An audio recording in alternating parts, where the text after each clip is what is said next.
Alright guys, sa mapagpalang araw sa inyong lahat, andito na naman ang ating ka-Rob Trip TV reaction video dito kay sa ating UNTV News Team kasama ang UNSHOL Mission.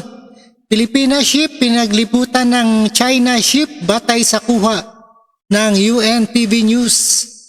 Nakabalik na ng Palawan ng barko ng Pilipinas na tinangkang banggain at harangin ng Chinese vessels habang nagsagawa ng resupply mission sa pinagtatalunang Ayungin Shoal sa West Philippine Sea. At panorin po natin at maraming salamat at nakabalik ang ating mga ang kanilang mission. At maraming salamat sa inyong lahat. Don't forget to subscribe this channel, Rob Trip. And no other further ado, please watch this guys. Andy, kumusta ang naging resupply mission at ano-ano yung naranasan ninyo sa pagpunta sa Ayungin Shoal? Yes, magandang tanghali, Rosalie. Maayos naman kaming nakabalik dito sa Pilipinas Port sa Palawan alas 2 ng madaling araw kanina mula sa West Philippine Sea para sa resupply mission sakay ng barko ng Philippine Coast Guard. Habang yung dalawang bangka na ginamit o na ang tawag ay Rero Team na ginamit sa pag-aatid ng supply ay nakauwi na rin sa Oyster Bay.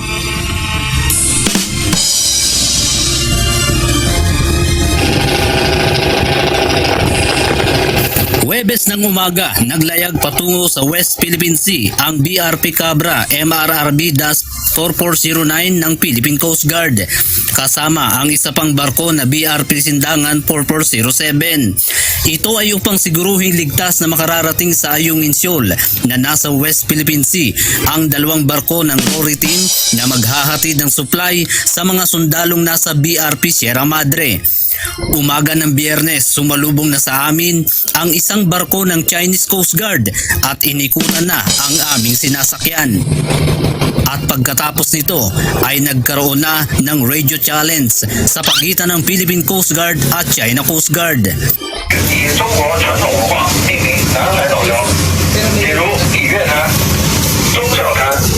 Conducting local routine maritime patrol within the Philippine Exclusive Economic Zone.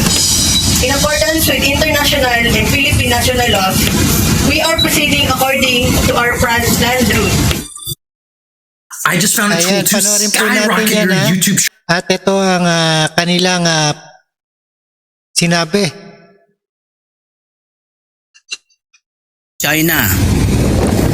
Sinagita na po tayo ngayon ng barko ng Chinese Coast Guard. At hindi natin alam kung ano pero ngayon nasa gilid na po natin sila. Halos paulit-ulit po yung ginagawang pagdikit ng barko ng Chinese Coast Guard dito po sa ating sinasakyan ng Philippine Coast Guard. Sa ngayon ay 3 barko na ng Chinese Coast Guard yung nakadikit dito sa atin, sa ating barko sinasakyan at maging sa ating Rory Team na magkakaroon ng supply.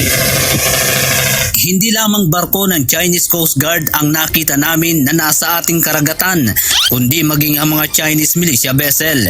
Hanggang sa naging 4 na ang barko ng Chinese Coast Guard na sumasabay sa amin. Maya-maya pa ay pilit na nilang sinundan ang isa pa nating barko ng Philippine Coast Guard at ng supply team. Ang isa namang barko ng China ay paulit-ulit ang ginagawang pagdikit sa ating barko. Itong barko ng Chinese Coast Guard na 21551 ay dumidikit at minsan ay pupunta sa hulian at muling sasabay dito nga sa ating sinasakyan ng barko ng Philippine Coast Guard. Sa kabila ng panghaharas, pagdikit ng barko ng Chinese Coast Guard ay tuloy-tuloy pa rin ang naging paglalayag ng ating barko kasama ang Rory Team. Subalit tuluyan ng naharang ng barko ng China at ng militia vessel. Ngayon po ay tayo makatawid sa gitna dahil nablock na po tayo ng 2 militia vessel at yung ating resupply boat ay nakapagtuloy-tuloy naman at yung isa nating Coast Guard ay nandun sa kabila Ang dalawang supply boat ay sinasabayan din itong Chinese Coast Guard at ng militia vessel. Pero nakalusot ito at tagumpay na nakapaghatid nga ng supply sa mga sundalong nakadestino sa Ayungin.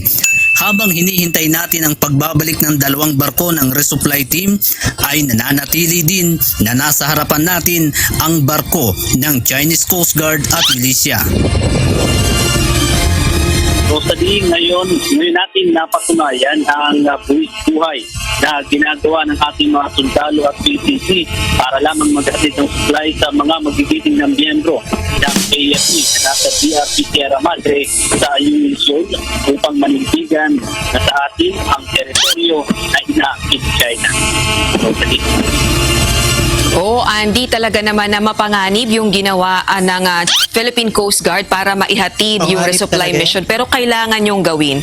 At personal nyo ang nasaksihan itong insidente na ito. Pero meron bang ulat ang Philippine Coast Guard sa kabuang bilang ng Chinese Coast Guard vessels at militia vessels na nandun sa area habang nasa ruta papunta sa resupply mission sa Ayungin Shoal? Meron kasing nabanggit sa iyong ulat na nasa 4 pero nadadagdagan pa yung bilang na yun. Rosalie, yan yung isa sa mga hinihintay natin dahil kausap na natin yung isa sa mga commander ng PCG na kasama natin sa hapon ay hihintayin pa yung pinaka-final na kanilang magiging report dito nga sa nangyaring resupply mission yan sa Ayungin Shoal. O Andy, para rin sa kaalaman ng ating mga kasangbayan, no, gaano ba kadalas ang resupply mission ng Philippine Coast Guard sa mga Philippine troops na nakadestino o nakaestasyon dyan sa Ayungin Shoal sa BRP Sierra Madre?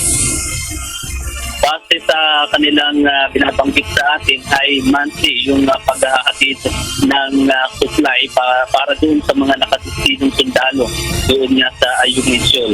So minsan ay nag-a-advance ng paghahatid yung ating Dory team at sinusundan ito ng ating Coast Guard.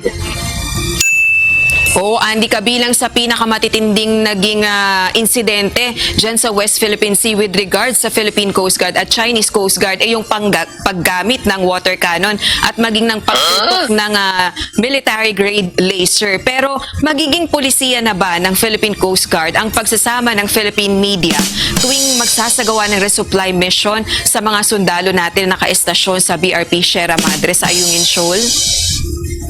Yung pagsasama ng media ay kasi na rin sa binabanggit sa atin ay open ito.